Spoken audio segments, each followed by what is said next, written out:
Paper 75. The Default of Adam and Eve. After more than 100 years of effort on Urantia, Adam was able to see very little progress outside the garden. The world at large did not seem to be improving much. The realization of race betterment appeared to be a long way off, and the situation seemed so desperate as to demand something for relief not embraced in the original plans. At least that is what often passed through Adam's mind, and he so expressed himself many times to Eve. Adam and his mate were loyal, but they were isolated from their kind, and they were sorely distressed by the sorry plight of their world. 1. The Urantia Problem. The Adamic mission on experimental, rebellion-seared, and isolated Urantia was a formidable undertaking, and the material son and daughter early became aware of the difficulty and complexity of their planetary assignment. Nevertheless, they courageously set about the task of solving their manifold problems. But when they addressed themselves to the all-important work of eliminating the defectives and degenerates from among the human strains, they were quite dismayed. They could see no way out of the dilemma, and they could not take counsel with their superiors on either Jerusalem or Urantia. Here they were, isolated and day by day confronted with some new and complicated tangle, some problem that seemed to be unsolvable. Under normal conditions, the first work of a planetary Adam and Eve would be the coordination and blending of the races, but on Urantia such a project seemed just about hopeless, for the races, while biologically fit, had never been purged of their retarded and defective strains. Adam and Eve found themselves on a sphere wholly unprepared for the proclamation of the brotherhood of man, a world groping about in abject spiritual darkness, and cursed with confusion worse confounded by the miscarriage of the mission of the preceding administration. Mind and morals were at a low level, and instead of beginning the task of effecting religious unity, they must begin all anew the work of converting the inhabitants to the most simple forms of religious belief. Instead of finding one language ready for adoption, they were confronted by the worldwide confusion of hundreds upon hundreds of local dialects. No atom of the planetary service was ever set down on a more difficult world. The obstacles seemed insuperable, and the problems beyond creature solution. They were isolated, and the tremendous sense of loneliness which bore down upon them was all the more heightened by the early departure of the Melchizedek receivers. Only indirectly, by means of the angelic orders, could they communicate with any being off the planet. Slowly their courage weakened, their spirits drooped, and sometimes their faith almost faltered. And this is the true picture of the consternation of these two noble souls as they pondered the tasks which confronted them. They were both keenly aware of the enormous undertaking involved in the execution of their planetary assignment.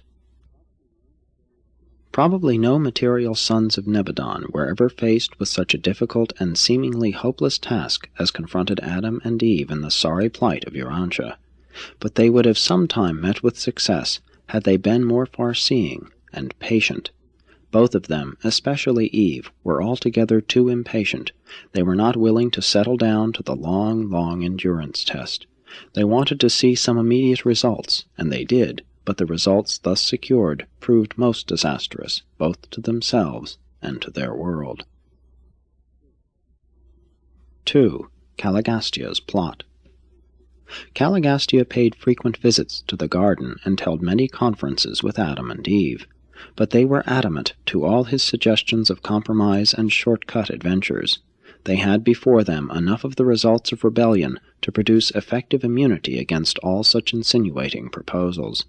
Even the young offspring of Adam were uninfluenced by the overtures of Caligastia, and of course neither Caligastia nor his associate had power to influence any individual against his will, much less to persuade the children of Adam to do wrong. It must be remembered that Caligastia was still the titular planetary prince of Urantia, a misguided but nevertheless high son of the local universe. He was not finally deposed until the times of Christ Michael on Urantia. But the fallen prince was persistent and determined. He soon gave up working on Adam, and decided to try a wily flank attack on Eve. The Evil One concluded that the only hope for success lay in the adroit employment of suitable persons belonging to the upper strata of the Nodite group, the descendants of his one-time corporeal staff associates, and the plans were accordingly laid for entrapping the mother of the violet race. It was farthest from Eve's intention ever to do anything which would militate against Adam's plans or jeopardize their planetary trust. Knowing the tendency of woman to look upon immediate results rather than to plan far-sightedly for more remote effects, the Melchizedeks, before departing, had especially enjoined Eve as to the peculiar dangers besetting their isolated position on the planet, and had in particular warned her never to stray from the side of her mate, that is, to attempt no personal or secret methods of furthering their mutual undertakings.